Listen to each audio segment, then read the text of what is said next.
Hello and welcome to the Turkish History Podcast. Episode 52. Swarms of Mice.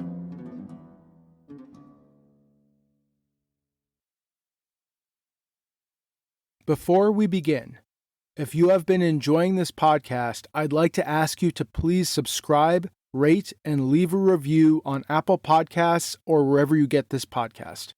It would mean a lot to me and would help more people find the podcast. Thank you for listening.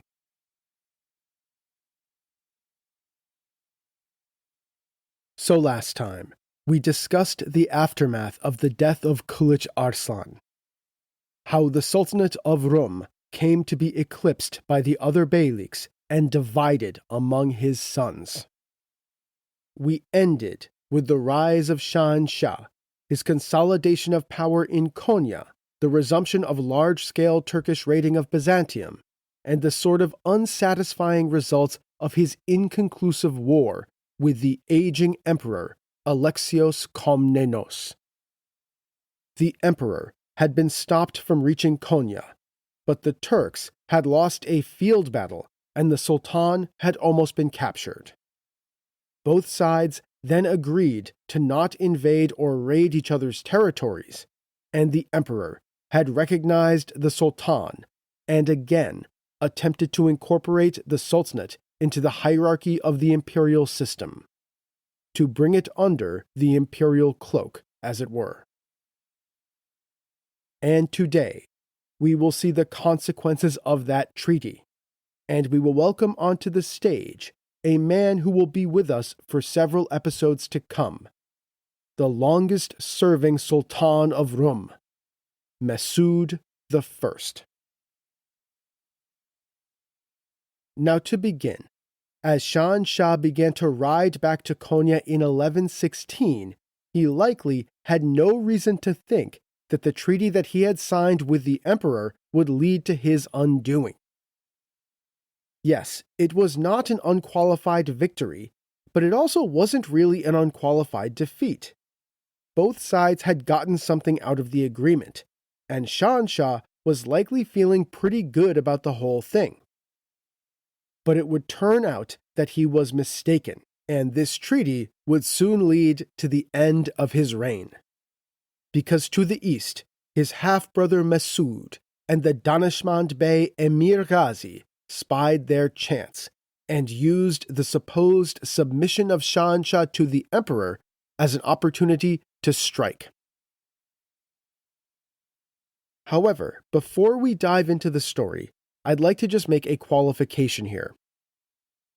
This story, that it was the treaty that Şahinşah signed that led to his defeat, is the traditional story presented in most histories, but I think that we need to take it with a grain of salt. See, the only real source we have for the fall of Şahinşah and the rise of Mesud is Ana Komnena, who covers the incident at the very end of the Alexiad. The Muslim and Eastern Christian sources are basically silent on the matter, and Ana Komnena, like all historians, has her biases, in particular a Roman-centric worldview and a desire to glorify her father. So she basically boils the whole thing down to the treaty between Şahinşah and her father. Additionally, the Alexiad ends shortly after this incident, and the later Byzantine historians, namely John Kinnamos and Niketas Choniates, are writing at a remove of many years, which means they basically don't focus at all on the earliest years of Mesud's reign. And though the treaty signed between Şahinşah and Alexios was in a sense the reason for what's about to happen, I don't think that we should assume that it was the sole reason or potentially even the primary reason. Fundamentally, the issue here was that Mesud and Emir Ghazi were looking for an opportunity to strike, and the political situation in Konya was likely still not stable. Şahinşah had come to the throne after 4 to 5 years of chaos, and he had not been able to fully consolidate power yet. This weakness of the Sultanate, fundamentally, is what allowed Mesud to come to power, not necessarily the exact terms of any peace treaty that Shahanshah signed. The treaty was, in all likelihood, simply the straw that broke the camel's back. According to Anna Komnena, Shahanshah didn't even make it back to Konya itself. Even as he was riding back to the capital that he had stopped the imperial armies from reaching, word came to him that his half-brother Mesud was approaching from the east.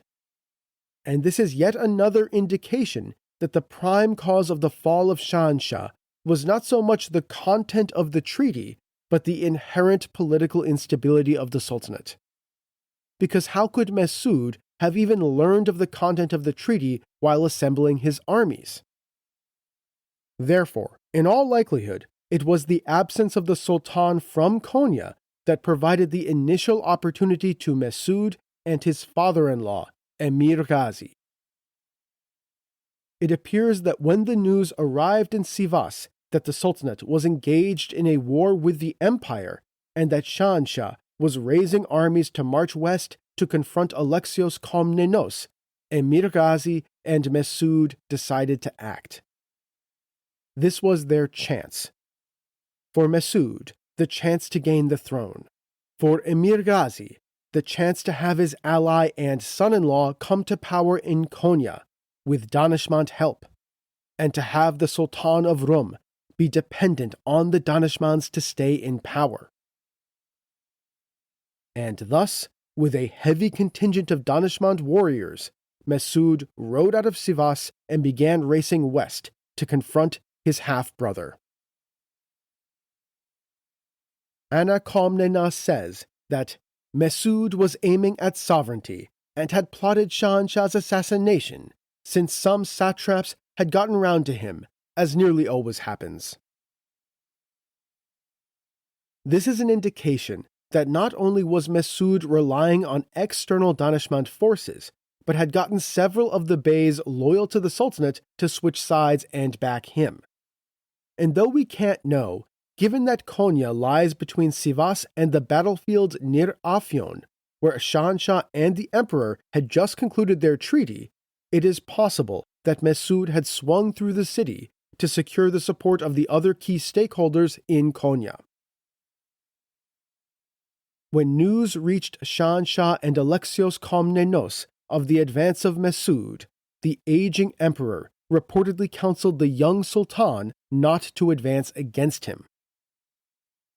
Likely, the forces under Shahanshah were weakened from the campaign, and certainly, Shahanshah could not be assured of the loyalty of his commanders. And to the extent that there was an impact of the content of the treaty itself, it was here, in making the beys surrounding the young sultan think that maybe Mesud would be preferable. And this would make sense. Remember, raiding the empire was a key way for Shahanshah to consolidate power. Why? Because raiding the empire was very popular with both the Turkish soldier caste and the tribes. Indeed, it was how Shahanshah had been consolidating his power up till now. A Turkish warlord is supposed to deliver plunder. But how can that happen when the Sultan has just signed a peace treaty with the emperor? Additionally, we should remember that, as always in the Seljuk context, the control of the Sultan over the wild tribes was never particularly strong. Tensions always existed between the court and now this new sedentary Turkish urban world and the tribes. And many of the tribes, dismayed by the terms of the treaty, would have had no compunctions at all about switching sides to Mesud when they heard that he was arriving. Anna Komnena tells us that when Shahanshah rejected the emperor's advice to stay put and wait for more information, the emperor responded by saying, "It would be wiser to wait a little while, but as your mind is set on going, you must do the next best thing, as they say. Take a sufficient number of mail-clad Roman soldiers from us who will conduct you safely, as far as Iconium, that is Konya.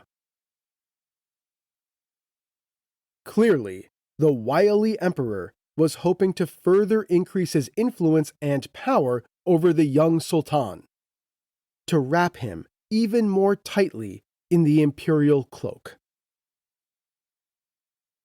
But likely sensing the political danger in being even more closely tied to the emperor, Shahanshah refused this offer, and instead set out to confront his half-brother on the road back to Konya. Anna tells us that as Shahanshah slept that night on the road back to Konya, he dreamt that while he was breakfasting, swarms of mice encompassed him, and while he was eating, they snatched bread out of his hands, and, as he was disdainful of them and tried to drive them away, they suddenly changed into lions and overpowered him. Upon waking, Shahanshah then told one of the Byzantine commanders accompanying him of this ill omen. And indeed, it was an ill omen, because as Shahanshah was preparing to confront Mesud, many of his beys were making a different choice. Instead of staying loyal to the Sultan, they started defecting to the challenger. Anna Komnena tells us that scouting parties were sent out to track Mesud's movements, and instead approached the would-be Sultan with an offer to switch sides, and that after doing so, they then rode back to Shahanshah, telling him that they had not seen his half-brother anywhere.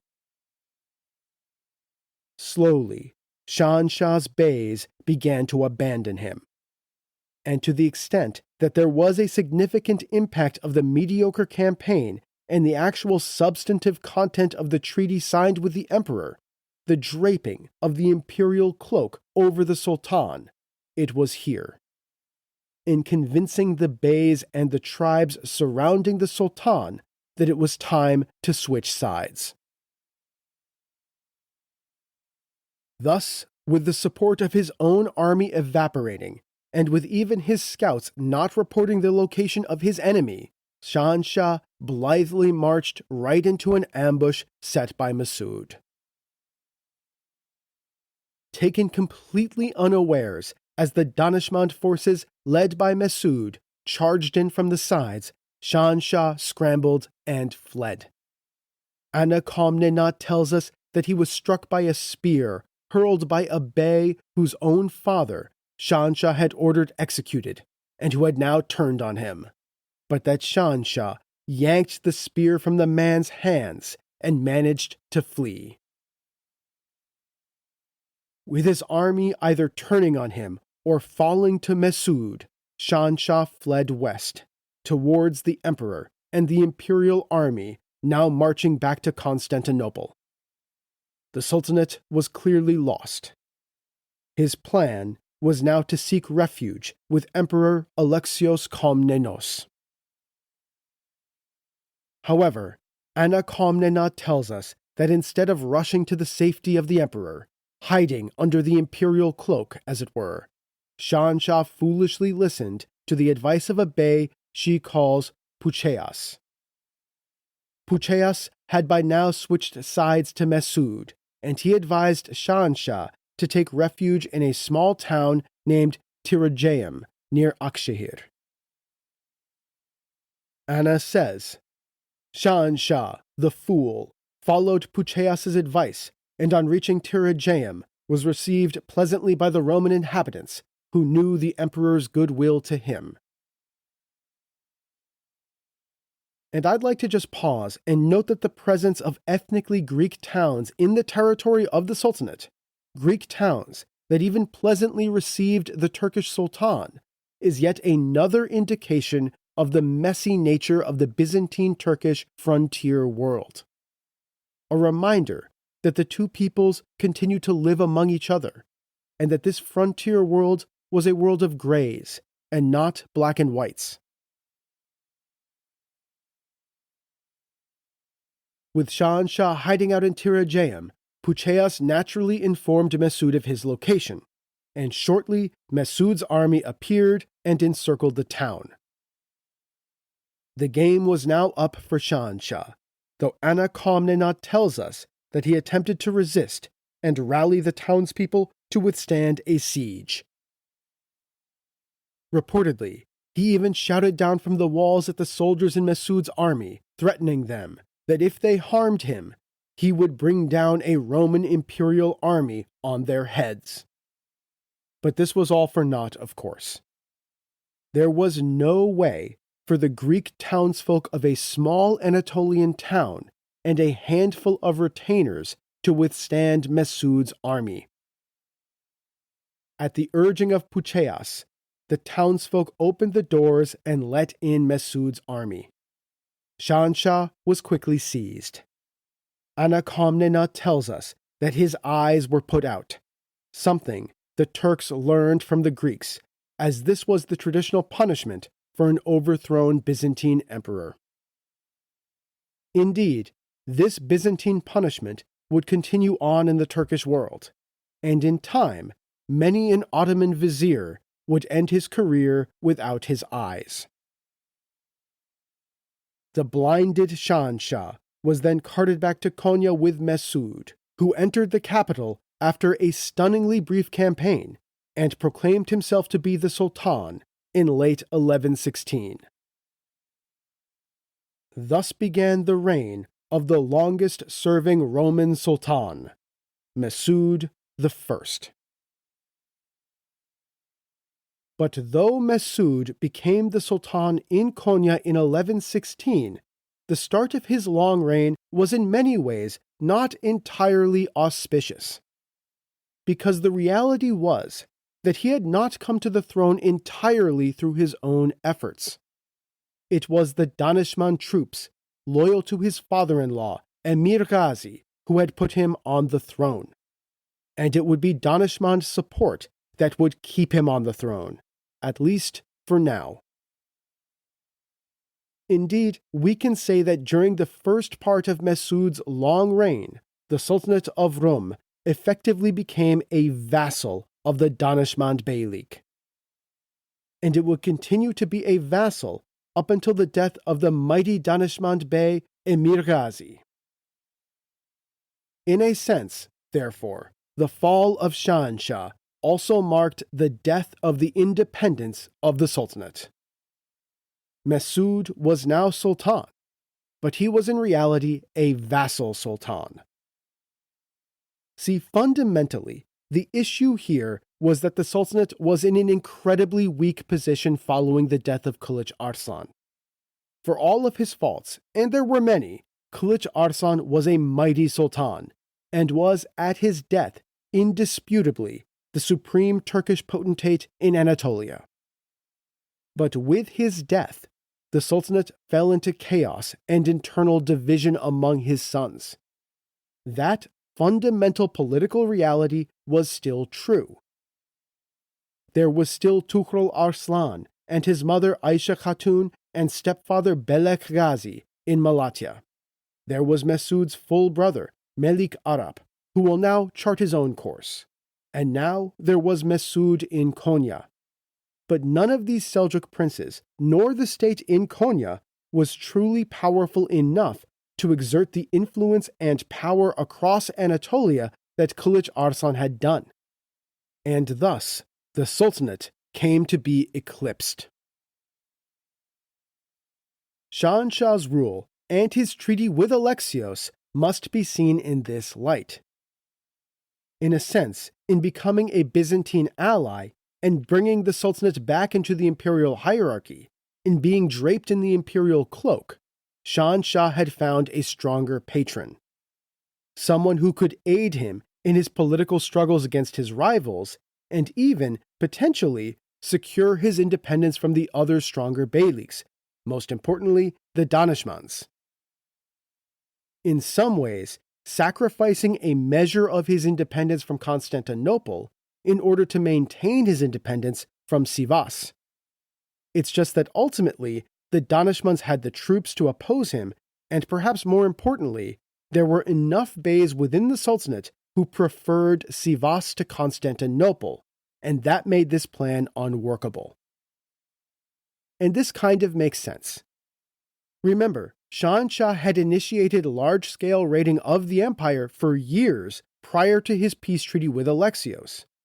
It's difficult to turn on a dime from consolidating power by raiding the Roman Empire to consolidating power by being an ally of the Roman Empire. Not that the fall of Şahinşah was inevitable, but his position was unstable, and the trick he was attempting to pull off was not easy.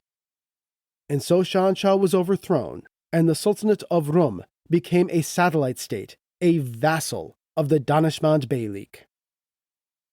But as we will come to see, this would, in a weird sort of way, turn out to be a boon to the Sultanate in the long term, because the intervention of Emir Ghazi, his placing of Mesud on the throne, would arrest the chaos in Konya and stop the downward slide of the Sultanate. Though Mesud would be a Danishmend vassal, at least for now, the stability provided by Danishmend overlordship would create an environment where the Sultanate would come into its own. By stopping the chaos, by keeping Mesud on the throne, the institutions of government of the Sultanate would have a chance to mature over Mesud's long reign, and as a Danishmend vassal, the Sultanate would strengthen and regain the internal cohesion and stability that would, ultimately, allow it to once again become the leading Turkish state in Anatolia. And Mesud is not destined to remain a Danishmend vassal for the rest of his life. And so Mesud settled into Konya in 1116, with his father-in-law, Emir Ghazi, very helpfully providing him with the support required to stay in power. Though we don't have the details, it is almost certain that the initial years of his reign were taken up by the task of consolidating his rule, all while keeping an eye on his brothers, including his blind half-brother Şahinşah, now in prison in Konya. But Şahinşah was, predictably, not long for this world. When his position was strong enough, Mesud finally ordered him strangled with a bowstring in 1118. This was, of course, the traditional death for a Turkish noble, one that stretched back to the days of the Göktürk Khanate, when Tengri forbade the spilling of the royal blood of the Ashna clan. So thus passed Şahinşah, the third Sultan of Rum. According to tradition, he was 26 years old when he died in 1118. But Şahinşah was not the only death of 1118, because in August 1118, another death occurred, one that would shake not just Anatolia, but the whole world. On August 15th, 1118, in Constantinople, the aging Emperor Alexios Komnenos died after a period of long suffering from an unspecified illness at the age of 62. Anna Komnena was by her father's side as he passed, and writes, "I have lost the shining light of the world, the great Alexios, and verily his soul was master over his suffering body."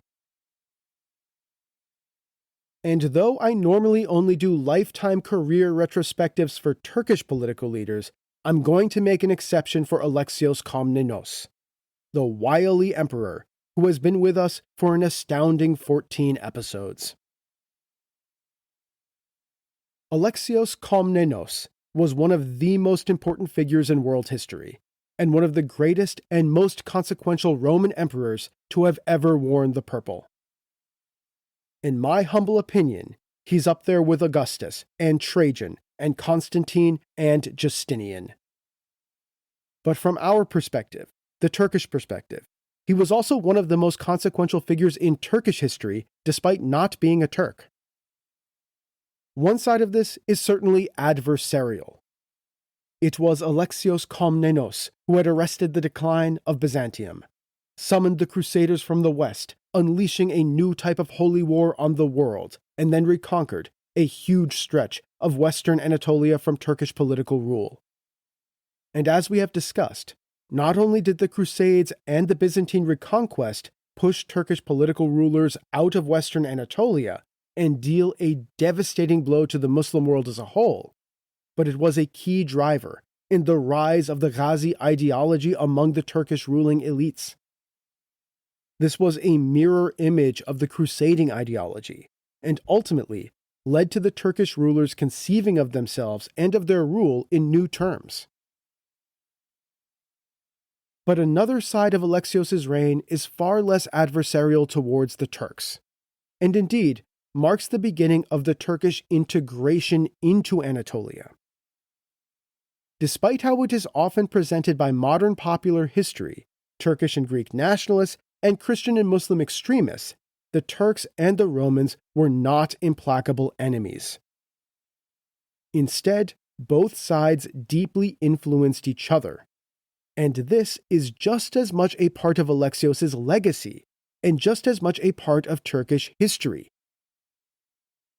The most potent symbol of this is, of course, his wrapping the Sultan in the imperial cloak. But this was going on throughout his reign. The integration of the Turks into the Byzantine system. Think of the Turkopole warriors and the semi-barbarians in the imperial armies and the imperial civil service. The granting of Roman titles to Turkish beys. The incorporation of the Turks of Western Anatolia into the military of the region after the reconquest. All of the messy interactions of the Turkish-Roman frontier world. Even the alliance with the Turks against the very crusaders he himself had summoned from the West. Alexios oversaw all of that, and this would deeply infuse Turkish history and Turkish culture, ultimately contributing to the Roman inheritance of the Turks. As I've said before, the Turks are just as much inheritors of the Roman political tradition as of the Perso-Islamic political tradition. And Alexios, one of the greatest Roman emperors in history, and one of those with the deepest and most complex relations with the Turks, is of course a part of that. Recently, while taking a ferry in Istanbul, I was looking at the mountains of the Yalova Peninsula on the other side of the Sea of Marmara, and I thought of Alexios standing there on a balcony in his palace and staring at them, wondering how they could be retaken from the Turks, and then walking back inside and penning his letters to the West. And then I thought that this view is now the view of millions of Turks who live in Alexios' city and live in a society whose history has been profoundly shaped by Alexios' empire. And I think that they have a rightful claim to be, in some sense, his inheritors. So goodbye, Emperor Alexios Komnenos. Along with being one of the greatest Roman emperors in history, you were, in your own way, one of the most important figures in the history of the people who would come to rule not only Anatolia, but eventually even your own beloved city. So now the great emperor, Alexios Komnenos, lies dead. He was succeeded by his son, John II Komnenos, who will be remembered in Roman history as John the Good. And John the Good will also have a long and complicated relationship with Mesud and the Turks. But despite being called the Good, John's reign started a bit ignominiously. As his father lay on his deathbed, John basically staged a coup alongside his brother and future rival Isaac, a man who will also be with us for several episodes to come, and who will eventually come to seek refuge with Mesud. Alexios reportedly succumbed to his illness the day after John's coup d'etat. John then saw down a planned conspiracy led by his mother Irene and his sister, none other than Anna Komnena. With John's rule thus cemented, Anna was effectively banished from public life. Anna had of course wanted to run the empire herself, and she never really forgave her brother for beating her to the throne. But there was nothing she could really do. Outmaneuvered and banished, It was now that she began to write her masterpiece, the Alexiad, the history of her father that has been so influential and so valuable to this podcast, and which, unfortunately, now ends its narrative. And I would argue that this was in fact sort of an unseen and indeed unwanted blessing for her. Anna never ruled as empress, but her work, as one of the greatest historians in history, would of course outlive her and secure her legacy forever. Anna Komnena stands alongside the likes of Herodotus, Thucydides, Plutarch, and Polybius as one of the towering historians of Greek history. And as a personal note, I would like to add that Anna, along with Xenophon, is my favorite Greek historian, as you might have been able to tell from my extensive reliance on and quoting of her history. And I'd also like to note that many, many more people are familiar with Anna Komnena and her masterpiece, the Alexiad, than the imperial work of her brother John, who now assumed the purple. John's first act as emperor was to appoint his lifelong friend John Aksu to be Megas Domestikos and Sebastokrator, the commander-in-chief of the Byzantine armies. Indeed, it was John Aksu who had been critical to his seizure of power and putting down the revolt instigated by Irene and Anna Komnena. John Aksu, like Emperor John and Isaac Komnenos, will also be with us for several episodes to come, and interestingly, he was a Turk. Aksu, of course, means white water in Turkish, and he's often simply called Aksu in the sources. Like our old friend Tatikios, John Aksu was a Turk who had been captured in his youth and enslaved. In Aksu's case, he had been captured during the fall of Iznik in 1097, enslaved, and converted to Christianity. He was sold into the Komnenian household, where he was a childhood friend of the young John Komnenos. Indeed, according to the sources, he was the future emperor's only friend and confidant. So close was John Aksu to John Komnenos that upon attaining the purple, the emperor required all members of the imperial family to make obeisance to his Turkish confidant, and when Irene and Anna's revolt was put down, the emperor then turned over all of his sister's property to John Aksu. But displaying a shrewdness that we will continue to see throughout his career, Aksu carefully refused the emperor's gift, realizing that accepting it would make him hated among the imperial family and the Byzantine aristocracy. So he made sure that Anna's property found its way back to her. Now, with John II firmly on the throne, the emperor and Aksu set to work on what would come to be one of the great projects of John's reign: aggressive campaigns against the Turks in Anatolia. The rise of the Danishmends and their consolidation of power within Anatolia and over the Sultanate of Rum represented a potential threat to the Komnenian regime. And we should not forget that prior to his treaty with the emperor and his subsequent deposition, Şahinşah had resumed large-scale raiding of western Anatolia.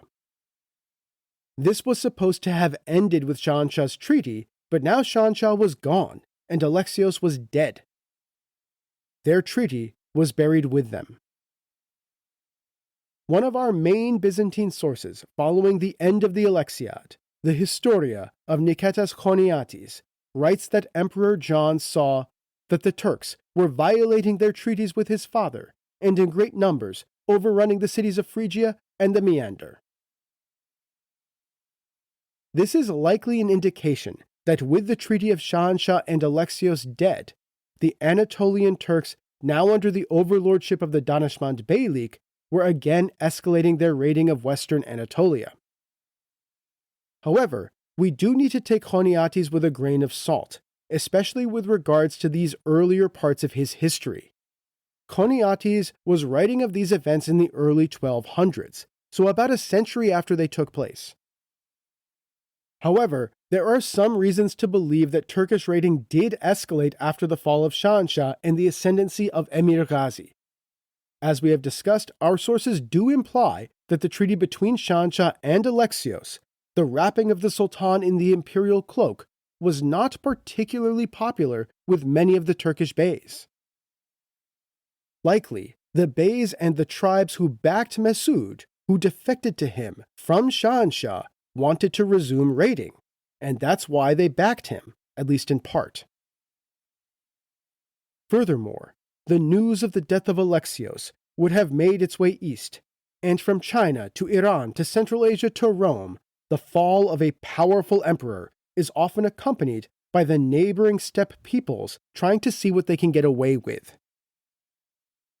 So while I think that we can't be 100% sure, it is extremely likely that Turkish raiding did again begin to escalate following the deaths of Alexios and Shahinshah. So the resumption of this large-scale raiding was likely a pressing concern to the new emperor. And additionally, as always, war against the heathen barbarian was a great way for a new emperor to legitimize himself. Thus, Emperor John and Aksu immediately began setting about organizing a great campaign in western Anatolia against the Turks. The Byzantine armies assembled in 1118 and began marching south towards Laodicea. According to Niketas Choniates, Laodicea was ruled by a Turkish bey named Alp Kara. Now, we don't really know that much about Alp Kara and his beylik, but we can say that Laodicea would have been a critical target for the emperor and John Aksu. Laodicea lies on the very western edge of the plateau, near Denizli and the white mineral pools of Pamukkale, where the Meander Valley meets the passes up into the plateau. Incidentally, it's sort of shocking to hear that such a critical city this far west was even in Turkish hands at this point. We know that Laodicea had submitted to Byzantium following the disaster of the First Crusade, and if we recall, Anna Komnena related that the Romans had not even appointed a governor. The local Turkish rulers had instead submitted to the emperor of their own accord and had been incorporated into the imperial system. Perhaps then, Alp Kara had been not a vassal of the Sultanate who had broken free from his overlords in Konya, but rather a vassal of the Roman Empire who had broken free from Constantinople after the death of Alexios. We really just can't know, but whatever the course of events, Laodicea was currently ruled by a Turkish bey. Given the strategic importance of the city, especially for Turkish raiders moving down the Meander Valley, that just would not do. And so, after what Choniates calls many battles against the Turks raiding the Meander Valley, Emperor John and John Aksu brought the Byzantine armies to its gates. Aksu apparently led an initial assault, which was repulsed by the 700 to 800 Turkish defenders loyal to Alp Kara. Meanwhile, the emperor himself invested Laodicea by building a wall around literally the whole city.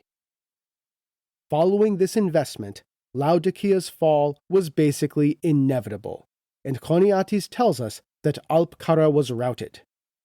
With this crucial city back in Roman hands, the emperor then returned to Constantinople. But his stay in the capital would be brief, because just a couple years later, in 1120, Emperor John and John Aksu again rode east into Anatolia to confront the Turks. And this time, it appears that the Turkish troops owed their loyalty to Mesud, the Sultan of Rum, and the vassal of the Danishmend Bey Emir Ghazi. This time, Emperor John and Aksu marched on a place called Sozopolis, modern-day Uluborlu. Sozopolis was a key commercial and military center lying near the series of large alpine lakes near modern-day Isparta in southern Turkey. This area is one of great natural beauty, and today is famous for its hiking trails, lakes, and waterfalls, and also for being one of the last homes of the few remaining truly nomadic Turks in Turkey. At this time, however, This beautiful land of lakes and mountains was a frontier region, and Sozopolis was a critical frontier city. Akshehir, where Emperor Alexios Komnenos had famously turned back, was now a possession of the Sultanate, and lay just on the other side of the mountains across the great lake of Eridir, right next to Sozopolis. Konya itself, the capital of the Sultanate, is only about 175 kilometers from Sozopolis as the crow flies. Thus, Sozopolis was of great importance to both the Sultanate and the empire. According to Choniates, the city's capture, the emperor knew, would be difficult because of its armed garrison and the inaccessible and precipitous terrain by which it is surrounded. Therefore, as the emperor and John Aksu began to besiege the city, they came up with a clever plan. They appointed a commander named Paktarios, who was entrusted to basically pull off a feigned retreat. That is, turning the famous tactic of the Turks on the Turks. I'm going to read this passage in full because I think this is one of the very few times that a non-nomad army has pulled this off when fighting steppe warriors. Paktarios carried out the imperial command. Since the Turks repeatedly poured out of Sozopolis in large numbers, Paktarios outwitted the enemy by laying an ambush in the narrow pathways.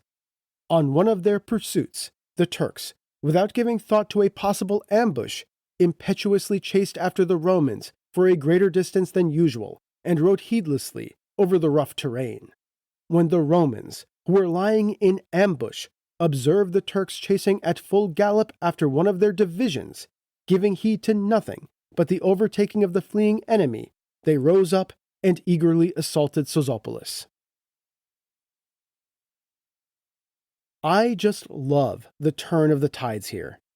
The Romans now using the Turkish feigned retreat, a tactic learned from the Turks and their own Turkish soldiers. Remember, John Aksu was not the only Turk in the Byzantine service. There were Turkish and Pecheneg troops throughout the Byzantine armies, and this incident reflects the Byzantine adoption of Turkish military tactics, likely learned from or carried out by the army's own Turkish troops. With the Turkish garrison thus drawn out and destroyed in the feigned retreat, Sozopolis soon fell to the imperial army. Yet another key frontier city was in Roman hands, and the Sultanate had lost a key possession. But the Byzantines would not follow up on these campaigns for now. Instead, the emperor and John Aksu would be consumed by a new rebellion of the Pechenegs in the Balkans. After years of chaos and upheaval, starting with the rise of Şahinşah, the Turkish and Roman frontier would settle into a new sort of equilibrium, one in which low-intensity Turkish raiding by the tribes continued, but also one in which Constantinople and Konya found a modus vivendi. And remember, the Sultan's control over the tribes was always somewhat limited in any event, something that the Romans understood and appreciated. Meanwhile, as the attention of Constantinople moved to the west, the attentions of the Turkish beys moved to the east.